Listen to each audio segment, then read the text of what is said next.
porque sé que vivo estás, me diste la eternidad. Por siempre quiero alabar tu nombre, oh Dios, glorifica.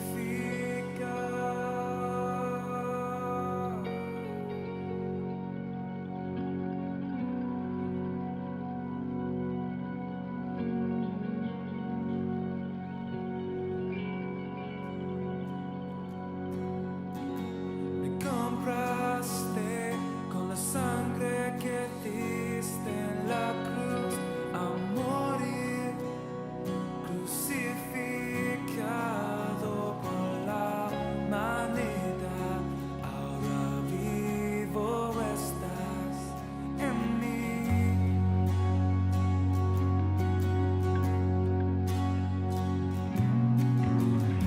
Con mis manos quiero servirte, Jesús. Me acerco desesperado por ver tu bondad. Mi alma descansará en ti.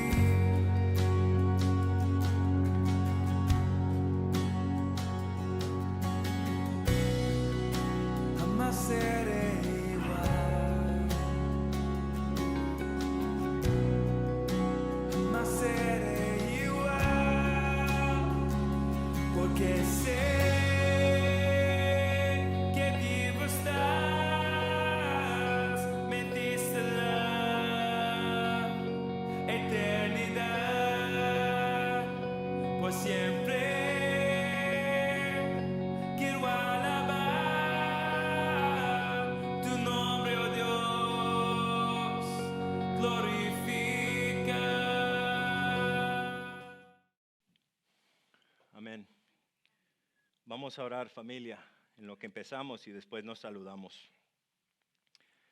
Padre Celestial, Papá, venimos a ti en el nombre de nuestro Salvador Jesucristo.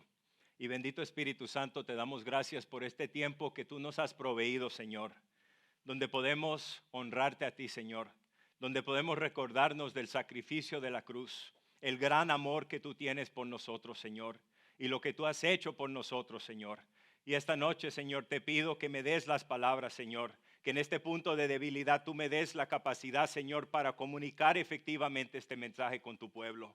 Señor, te pido que abras nuestros corazones, que nos des entendimiento de tu palabra, que cada persona aquí oiga algo de ti, Señor, que tu Espíritu Santo obre en este lugar, Señor, y que tú uses este tiempo para tu gloria.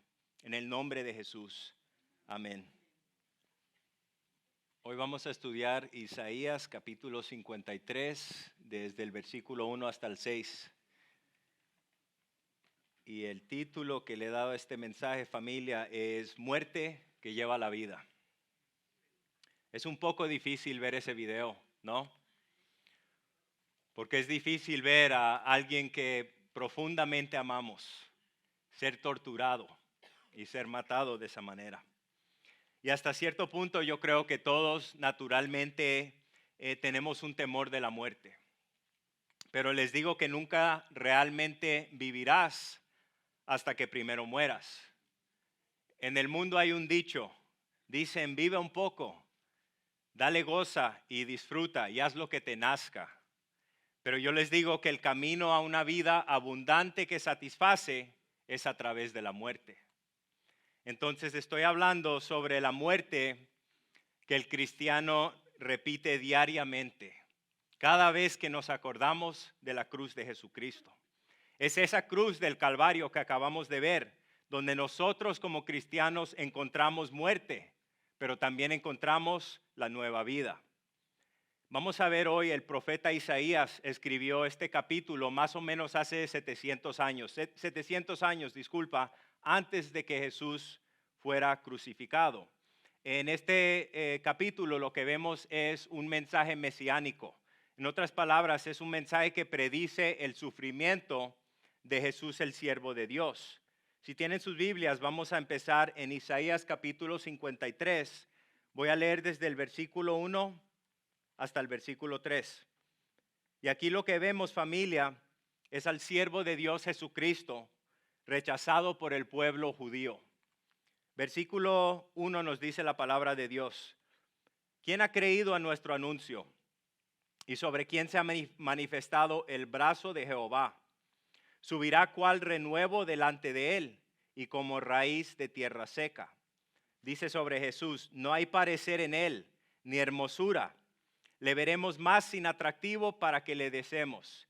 Despreciado y desechado entre los hombres, un varón de dolores, experimentado en quebranto, y como que escondimos de él el rostro, fuimos menospreciado y no lo estimamos. Fíjense en el versículo 1 cuando nos dice la palabra ahí, el brazo de Jehová. Lo que está diciendo, eso es una metáfora para el poder militar. Por lo tanto, lo que nos está diciendo ahí es a quién se le ha manifestado la fuerza y el poder de Dios. Fíjense lo que nos dice la palabra en Éxodo capítulo 15, versículo 16. Nos dice, terror y espanto cae sobre ellos. Por la grandeza de tu brazo quedan inmóviles como piedra.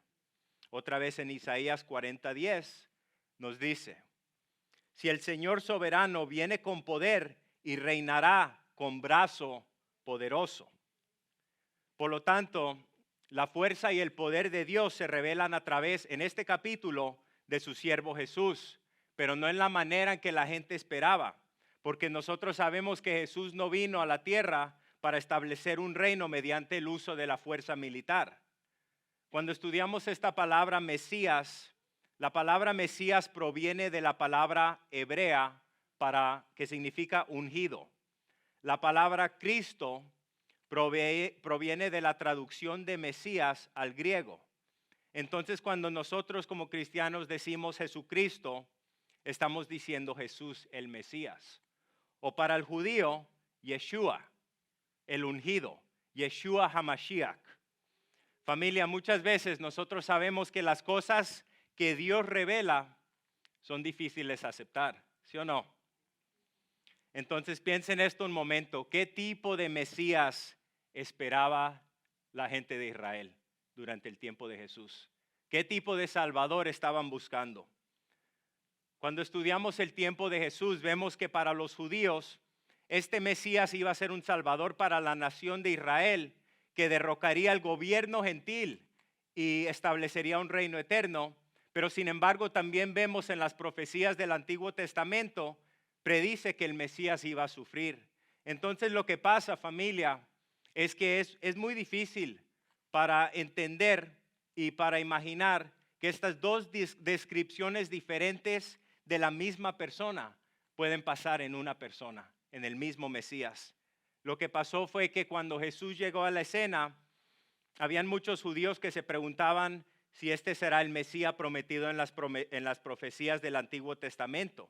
El Mesías que la palabra decía que iba a venir a construir una casa en el nombre de Jehová y que iba a establecer el trono de su reino para siempre.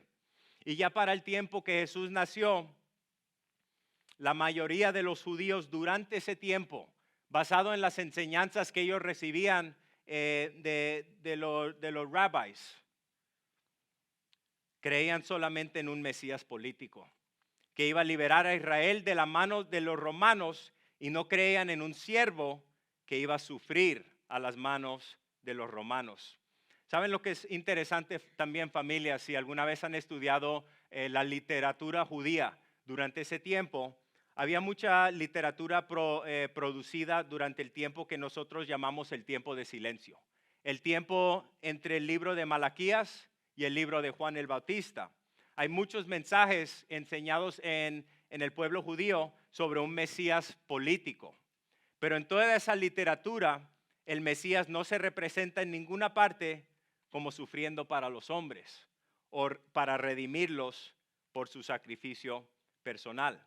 Para muchos Mesías en ese tiempo, para muchos judíos en ese tiempo, que el Mesías viniera sin restaurar a Israel era impensable. Les digo todo esto porque queremos entender el contexto de este pasaje. El contexto de este pasaje fue escrito al pueblo de Israel. Pero sabemos, familia, que en el futuro pronto va a llegar un momento en que Israel confesará que ella no valoró a Jesús como el Mesías y que lo rechazó porque lo consideraban una persona común o simplemente otro profeta. Pero nosotros como cristianos sabemos que el cristianismo es el cumplimiento de la religión judía. Nosotros entendemos que Jesús es el ungido, Jesús es el Mesías, Jesús es el Cristo, el Hijo de Dios y el Salvador del mundo. Ahora, ¿cómo se veía Jesús? ¿Alguna vez se han preguntado esa pregunta? ¿Cómo será que se veía Jesús? Porque yo creo que todos cuando cerramos nuestros ojos nos imaginamos un Jesús quizás un poco diferente, ¿no? ¿Sería que Jesús era morenito o era blanco? O quizás era café como nosotros, ¿no? Yo creo que era café. Pero sí o no es verdad que cada cultura pinta o se imagina un Jesús en su propia imagen. Nosotros no sabemos cómo se veía Jesús, pero sí tenemos una descripción en la palabra de Dios. Fíjense que nos dice aquí una descripción sobre Jesús. Isaías 53, versículo 2. Esto es lo que nos dice, que no hay parecer en él, ni hermosura. Le veremos más sin atractivo para que le deseemos. Entonces nos está diciendo ahí, familia, que Yeshua parecía como uno de nosotros. Igual que cualquiera de nosotros. Yeshua parecía un hombre común. Jesús no bajó a la tierra para vivir en un palacio. Jesús bajó del palacio en el cielo para vivir entre nosotros. A pesar de todas las imágenes que vemos, ¿no? Todas las películas que vemos donde Jesús es un hombre bien parecido, la palabra no nos dice eso. Tenemos que entender esto. ¿Y por qué será, familia? ¿Cuál es la importancia en eso? Quiero que piensen en eso. ¿Cuál es la importancia en eso? Que la palabra nos explica que Jesús se veía de esta manera. Porque no nos dice que Jesús era un rey glorioso, bien parecido como el rey David, o un rey como el rey Saúl, ¿no? Que la gente los veían y decían, wow, este hombre parece ser un rey. ¿Se acuerdan del rey Saúl? Que era un hombre alto, ¿no? Y la palabra nos dice que era bien parecido. Pero la palabra nos dice que Jesús, nuestro Salvador, era un hombre común. Entonces, no había nada sobre su apariencia. Otra vez quiero decir esto porque esto es muy importante. Nada en la apariencia de Jesús lo hacía diferente que cualquier otro judío común de su día. Entonces, no había nada majestuoso como el rey Saúl. No había nada sobre su apariencia externa que te hiciera mirarlo dos veces. No había nada que mirar por fuera, pero al mismo tiempo era tan hermoso por dentro. Y es esta belleza interior, es esto lo que te cautiva. Es este el Jesús de quien tú te enamoras. Es la belleza de quien es Jesús, no cómo se ve Jesús. Entonces la pregunta para hoy, para nosotros, ¿cuál es la cualidad más atractiva en una persona? ¿Cuál es la cualidad más atractiva? Su corazón, su carácter, ¿verdad? Su humildad. Y como cristianos nosotros empezamos a aprender a mirar la belleza interna de las personas. Nosotros como cristianos empezamos a aprender a amar a las personas por lo que son adentro, no por cómo se ven afuera, porque eso solamente es superficial. Pero sabemos, familia, que la sociedad moderna ha hecho una religión de la belleza física. ¿Sí o no? Todo lo que vemos en la televisión, todas las mujeres que vemos, todos los hombres que vemos así, bien parecidos. Y entonces es tan fácil, familia, también para nosotros como cristianos, empezar a pensar de esa manera y empezar a evaluar a la gente de esa manera, porque esa es la manera del mundo. Pero aquí en Jesús vemos el mejor ejemplo de esto, que la belleza verdadera es una belleza del interior.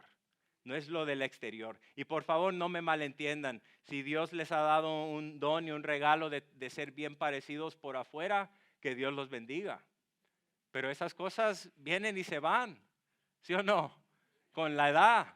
Uno se ve bien y de repente de hombre, ¿no? Empiezas a comer lo que sea y la barriga te empieza a salir. No te estoy mirando, hermano. Pero ¿de qué nos sirve tener tremendo cuerpo, pero un alma vacía? ¿De qué nos sirve? Porque a medida que pasan los años, el cuerpo siempre va degradándose.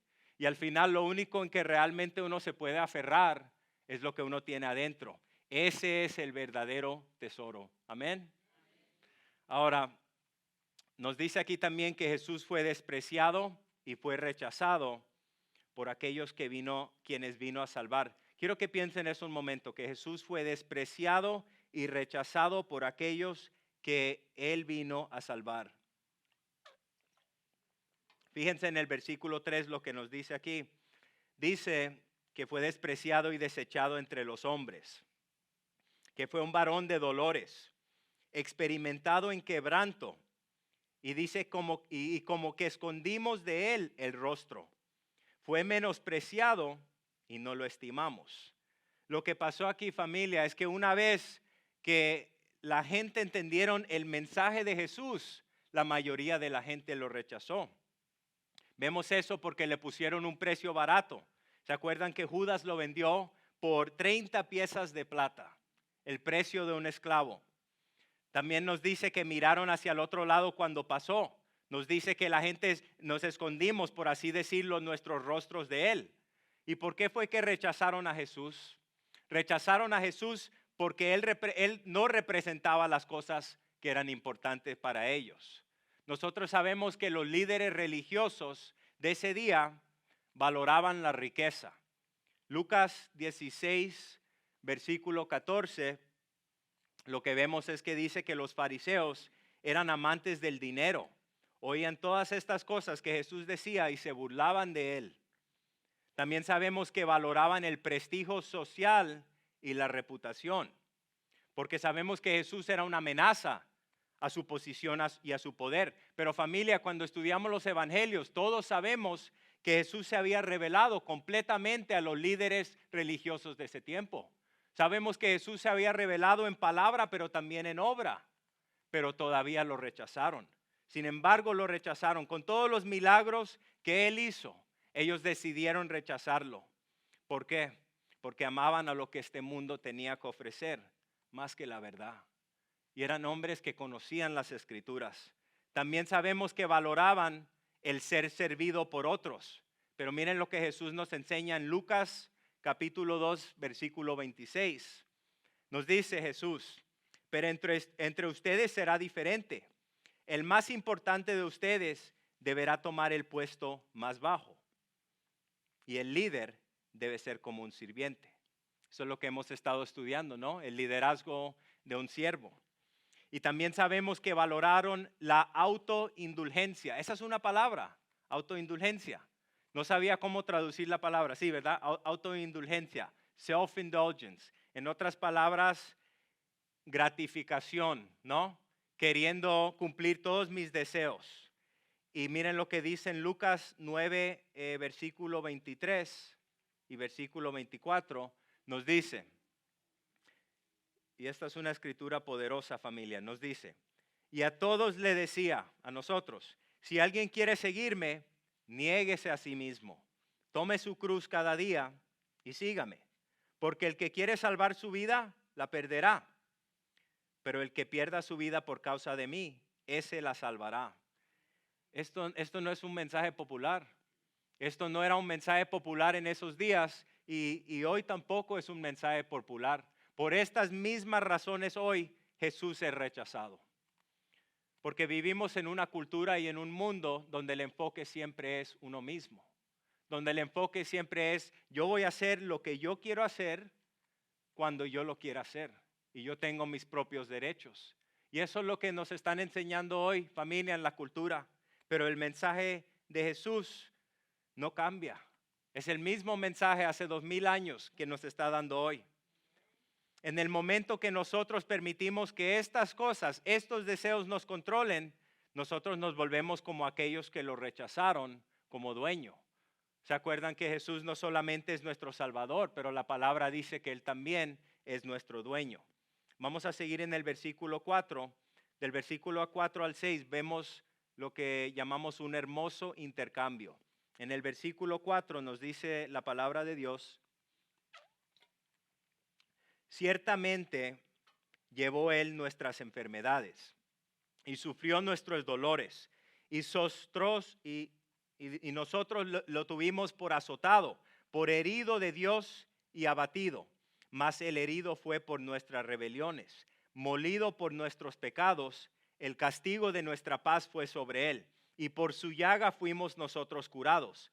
Todos nosotros nos descarriamos como ovejas, cada cual se apartó por su camino, mas Jehová cargó en él el pecado de todos nosotros. Ese es el enfoque de este estudio, estos versículos. Nosotros sabemos, estudiando nuestra palabra, que la rebelión contra Dios, el pecado, siempre conduce a la muerte. En Levítico capítulo 16 del Antiguo Testamento vemos el día de la expiación, donde vemos que el sumo sacerdote judío ofrecía un toro por una ofrenda por el pecado de él y de su familia. Y también vemos que ofrecía 2 cabras para una ofrenda por el pecado de los pueblos, del pueblo de los judíos. Una cabra sería ofrecida como ofrenda por el pecado y la otra sería mantenida viva para hacer expiación y enviada al desierto. Les quiero enseñar en Levítico capítulo 16, versículo 15. Miren lo que dice. Dice, luego Aarón matará el primer chivo como ofrenda por el pecado del pueblo y llevará su sangre detrás de la cortina interior. Ahí rociará la sangre del chivo sobre y delante de la tapa de la expiación, tal como lo hizo con la sangre del becerro. Levítico 16, versículo 21 y 22 nos dice aquí sobre el otro chivo, pondrás ambas manos encima de la cabeza del chivo y confesarás sobre él toda la perversidad, la rebelión y los pecados del pueblo de Israel. De esta forma traspasará los pecados del pueblo a la cabeza del chivo. Después un hombre especialmente seleccionado para la tarea llevará el chivo al desierto. Al irse el chivo al desierto, llevará todos los pecados del pueblo sobre sí mismo a una tierra desolada. Entonces, para que vean esa imagen, familia, tenemos el toro que es sacrificado por los pecados del sumo sacerdote y su familia, y tenemos los 2 chivos. Y un chivo es sacrificado y el otro chivo pone las manos sobre la cabeza del chivo y los pecados de la nación de Israel son puestas sobre este chivo y después mandan el chivo que se vaya de la ciudad, que se vaya afuera del pueblo. Entonces, para los judíos, el sumo sacerdote entraba a lo que llamamos el lugar santísimo y para ofrecer el sacrificio por sus pecados y los pecados de la gente solamente una vez al año. ¿Ustedes sabían eso? Que solamente una vez al año entraba el sumo sacerdote al lugar santísimo. Pero escuchen lo que dice en el libro de Hebreos acerca de Jesucristo como nuestro sumo sacerdote. ¿Quién ha leído el libro de Levíticos aquí antes? Es un poco difícil, ¿no? Leer esos libros. Es un poco difícil. Pero lo que vemos aquí en el libro de Hebreos, si no lo han leído, se lo recomiendo. Porque el libro de Hebreos nos da un entendimiento en el Nuevo Testamento, nos enseña cómo Jesús ha cumplido todos los sacrificios y los requisitos que tenían el pueblo judío en el libro de Levítico.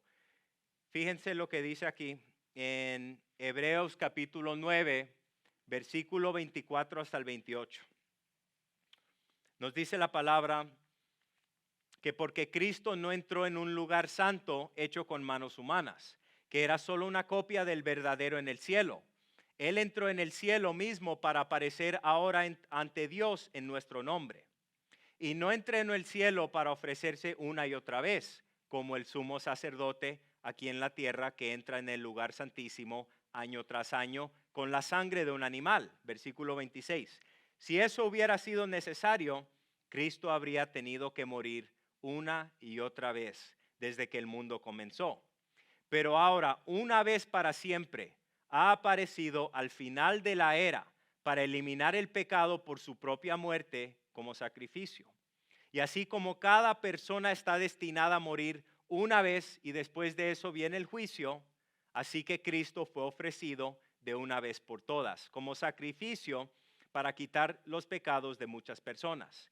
Él vendrá de nuevo, no para lidiar con nuestros pecados, sino para traer la salvación a todos los que lo están esperando ansiosamente. Jesús, nuestro Mesías, la palabra nos enseña que Él una vez por todas pagó el precio por todos nuestros pecados. Los pecados del pasado, los pecados de hoy, del presente y todos nuestros pecados del futuro. Y sabemos que como en Levítico 16, la palabra nos dice que el Padre puso nuestros pecados sobre Jesús y que Jesús fue enviado afuera de la ciudad y que la sangre de Jesús fue derramada para el perdón de nuestros pecados. Y hemos visto este video, familia. Hemos visto la tortura de nuestro Salvador Jesucristo. Y la palabra nos dice que complació al Padre entregar a su Hijo para ser torturado de esta manera. Eso es un poco difícil entender. Es un poco difícil comprender lo que significa eso. Pero entendemos que por el gran amor que el Padre tenía por nosotros, que tiene por nosotros, Él estaba dispuesto a sacrificarse a sí mismo. La palabra nos enseña que Dios miró y no había nadie que podía obtener la salvación. Y entonces, ¿qué hizo el Padre? Mandó a su Hijo Jesucristo, que se envolvió en un cuerpo de carne, que fue tentado en todas las maneras en que nosotros hemos tentados. Pero la palabra nos dice que Jesús nunca pecó, que Jesús fue un sacrificio perfecto. Y por esa razón, familia, Jesús no tiene que ser crucificado una y otra vez. La palabra nos dice que cumplió una vez lo que tenía que hacer ante el Padre Santo. Y por eso toda la ira del Padre contra el pecado, la ira de un juez justo. Dios es un Dios de amor y nos gusta enfocarnos en eso, ¿no? Que nuestro Dios es un Dios de compasión y amor, pero nuestro Dios también es un Dios justo. Nuestro Dios también es un Dios de venganza. Nuestro Dios es un Dios que odia al pecado. Y porque entendemos eso, podemos ver por qué Jesús tuvo que sufrir de esta manera. ¿Por qué Jesús cuando estaba en la cruz dijo, Padre, ¿por qué me has abandonado? Eli lama sabactani. ¿Se acuerdan de eso? Jesús se sintió como que su Padre lo había abandonado en ese momento, porque el Padre tuvo que separarse de Jesús. ¿Se imaginan eso? Todo el tiempo, toda la eternidad, el Padre y el Hijo y el Espíritu Santo han estado juntos en comunión. Y por ese momento Jesús tuvo que estar separado del Padre, en lo que el Padre tuvo que derramar toda su ira, toda su venganza sobre Jesucristo en la cruz en el Calvario. Y fue en ese momento donde Jesús entregó su alma y dijo, aquí se ha acabado. Y completó lo que el Padre lo había llamado a hacer. Acuérdense que en el jardín de Getsemaní sudaba gotas de sangre. ¿Por qué sudaba gotas de sangre? Debido a esa agonía de la separación de Dios por ese momento en la cruz y también debido a esa tortura que Él tuvo que soportar por nuestros pecados. Quiero que piensen esto un momento, quiero que se hagan esta pregunta, familia. ¿Qué significa Jesucristo crucificado para ti en tu experiencia diaria con Dios? ¿Qué significa Jesucristo crucificado? Les digo que la cruz no es un lugar donde empezamos y después maduramos y llegamos a entender una teología más profunda y ya la cruz se quedó aquí atrás. No, la cruz es lo más importante en nuestra relación con Dios. Y es diariamente recordarnos de la cruz lo que nos mantiene en el lugar donde debemos estar con nuestro Dios. Hoy yo creo que no entendemos los horrores de la cruz. Muchas veces lo que hacemos, familia, es que usamos la cruz como una declaración de moda. Nos gusta la moda y usamos la cruz. Pero los romanos primero azotarían a su víctima. Y lo que hacían los romanos es que tenían un látigo de cuero que tenía fragmentos de hueso y de metal. Y estos fragmentos, cada vez que el romano, el soldado, le daba a su víctima, lacerarían la cara de la víctima, muchas veces arrancándole hasta un ojo a la víctima. Y muchas veces le daban hasta que ya no tenían más fuerza. Y en lo que le daban a su víctima, muchas veces le abrían el estómago, hasta donde le salían los intestinos y los órganos interiores. Esto fue algo brutal, familia, y solamente estoy explicando esto de esta manera. Y sé que es difícil porque quiero que entendamos la profundidad. de lo que Dios ha hecho en esta cruz. Y como estaba diciendo nuestra hermana Vanessa, esa película hecha por Mel Gibson, La Pasión, es una película muy, muy poderosa. Pero hasta viendo esa película, familia, la palabra nos dice que lo que Jesús tuvo que experimentar fue hasta más profundo que eso. Fue hasta más peor que lo que nos han enseñado en esa película.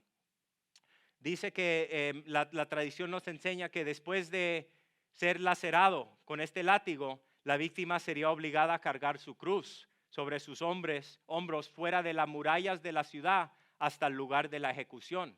¿Se acuerdan cómo Simón tuvo que cargar la cruz por Jesús? Porque Jesús ya no podía cargarla. Y esta cruz romana pesaría entre 100 a 150 libras. Y esto era un pedazo de madera, no era un pedazo lijado. Esto era un pedazo de madera lleno de astillas. Y una vez que llegaban al lugar de la ejecución, lo que hacían es que extendían a la víctima, ustedes lo vieron, sobre su espalda en la cruz. Y en ese punto lo que hacían es que introducían clavos de hierro de 6 pulgadas, pero no lo hacían a través de la mano, lo hacían aquí en este punto. Y lo hacían a través de la muñeca entre los huesos y los ligamentos. Y también se utilizaba un solo clavo para perforar a ambos pies. Y ellos ya sabían cómo hacer esta técnica. Esto era algo que ellos habían hecho muy a menudo. Y solamente, este castigo solamente se hacía a la gente que eran rebeldes hacia la ley romana. Y lo que hacían cuando le metían el clavo para perforar ambos pies es que tenían cuidado de no romper ninguna arteria importante para que la muerte fuera más lenta y el sufrimiento fuera más largo. Entonces imagínense al hombre, a Jesús crucificado en una cruz. Y lo que pasaba es que tenía los brazos sobre la cabeza. Y entonces esto era un dolor insoportable, donde también era extremadamente difícil exhalar. Era muy difícil respirar en esta posición. Cada vez que la víctima quería respirar o tomar aire fresco, tenía que empujar su cuerpo hacia arriba sobre sus pies clavados, y cuando el dolor se volvía insoportable, otra vez volvía a caer y estar colgado. Esto era un dolor terrible. Entonces sabemos que basado en eso, Jesús tenía que haber sufrido de esta manera por varias horas. Y cuando vemos esto de una perspectiva de un médico, lo que nos dicen es que las mayorías de las víctimas morirían de una combinación de un infarto, un ataque cardíaco y la falta de aire. Miren lo que nos dice en Isaías capítulo 52, versículo 14. Nos dice, pero muchos quedaron asombrados cuando lo vieron. Tenía el rostro tan desfigurado que apenas parecía un ser humano. Y por su aspecto no se veía como un hombre. Tenía el rostro tan desfigurado que apenas parecía un ser humano. Y por su aspecto no se veía como un hombre. El Padre permitió que Jesús, su Hijo, fuera brutalmente torturado para restaurar nuestra relación con Él. Porque alguien tiene que pagar el precio. Esa es la justicia de Dios contra nuestros fracasos, contra nuestros compromisos, contra nuestra rebelión. Porque Dios es un Dios amoroso, pero también, como les he dicho, es un juez justo. Pero sabemos que el amor que Dios tiene por nosotros es tan profundo que Él hizo un camino, una manera para que nosotros seamos aceptables para Él, incluso con todas nuestras fallas, incluso con todos nuestros fracasos. Diariamente yo creo que fracasamos. ¿Cuál de nosotros puede afirmar que nunca le fallamos a nuestro Señor? Que no nos quedamos diariamente por debajo de su glorioso estándar.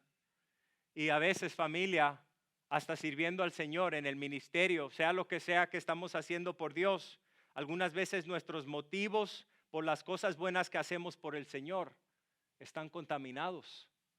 Hacemos cosas buenas con malas intenciones. Hacemos cosas buenas porque queremos que la gente nos reconozca, en vez de darle gloria a Dios.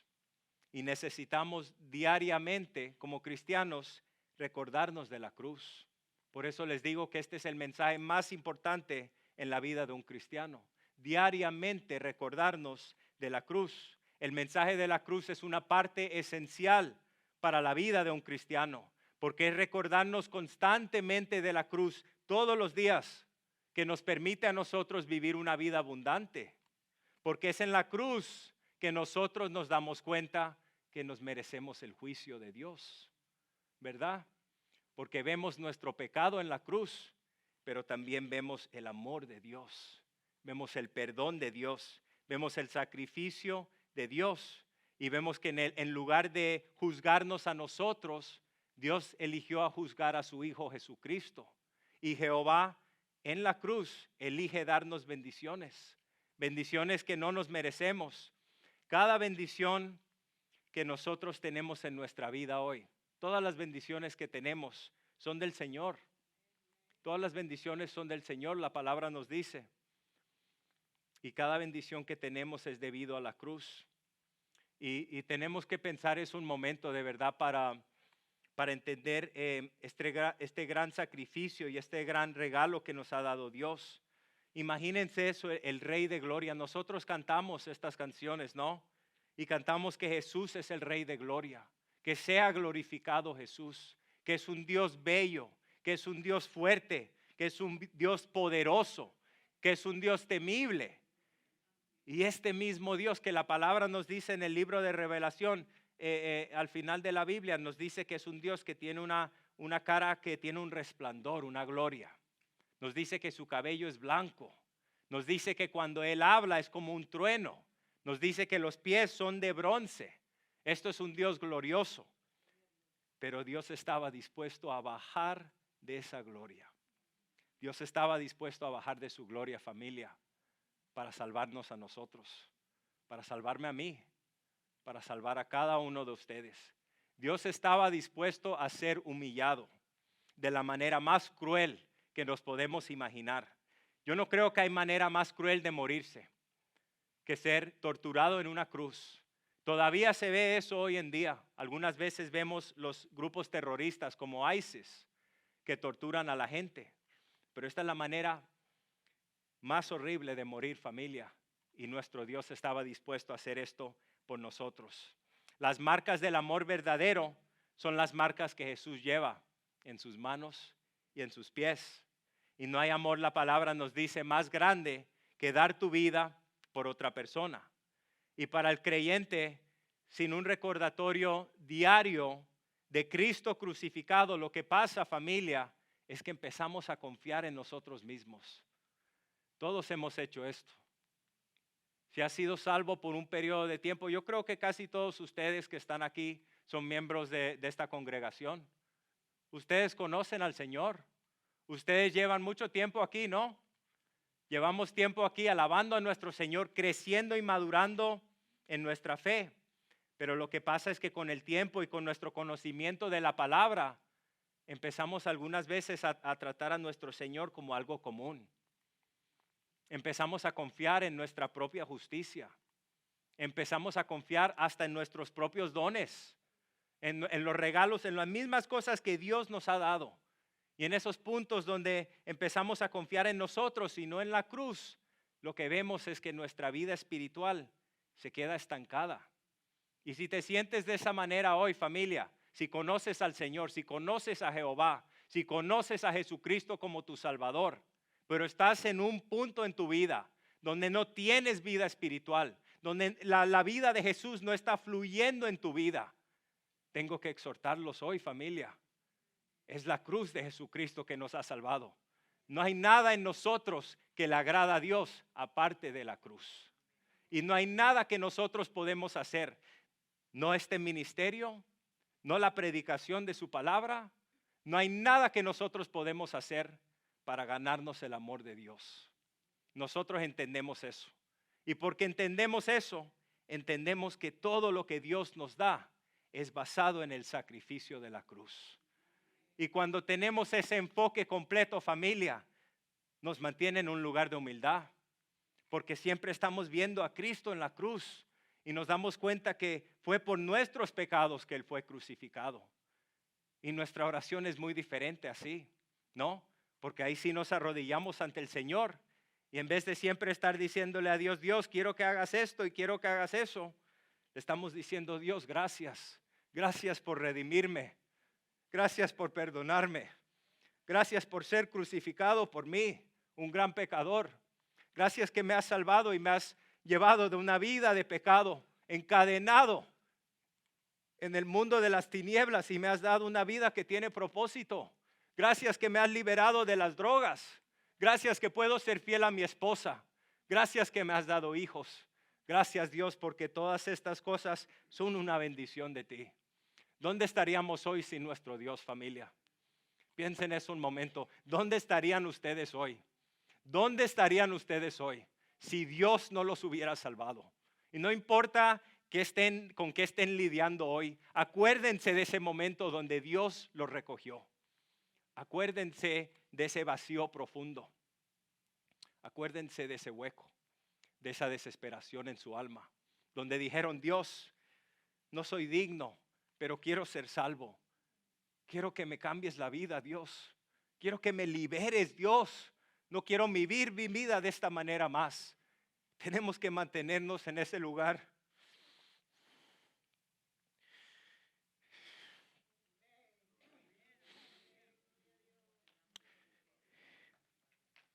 Hay un hombre, Martin Luther, seguro que ustedes lo conocen, ¿no? Dice: la herejía más condenable y perniciosa, que jamás haya plagado la mente del hombre, es que de alguna manera puede hacerse lo suficientemente bueno como para merecer vivir para siempre con un Dios todo santo. Es ese recordatorio constante de la cruz que nos mantiene humildes. Entonces les pregunto esto, familia, cerrando esta porción del estudio: ¿por qué están aquí hoy? ¿Por qué están aquí hoy ustedes? Gracias, hermano. ¿Por qué estudian su palabra? Ya estoy bien. ¿Por qué oran? ¿Por qué cantan y sirven a nuestro Señor? ¿Por qué hacemos estas cosas? No nos podemos ganar nada de Dios. Nosotros no hacemos estas cosas para ganarnos algo de Dios. Hacemos estas cosas como respuesta a su gran amor. Ese es el mensaje de la gracia de Dios. Ese es el mensaje de la cruz. Ese es el mensaje que Dios tiene para nosotros hoy.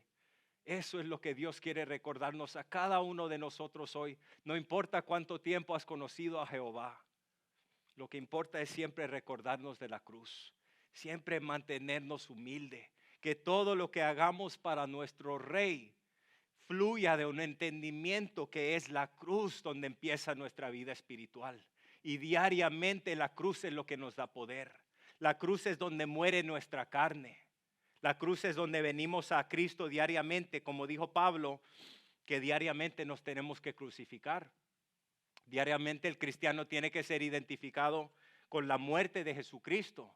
Y obviamente el domingo vamos a celebrar la resurrección de nuestro Salvador. La cruz, familia, nos ha liberado. La cruz nos ha limpiado de todos nuestros pecados.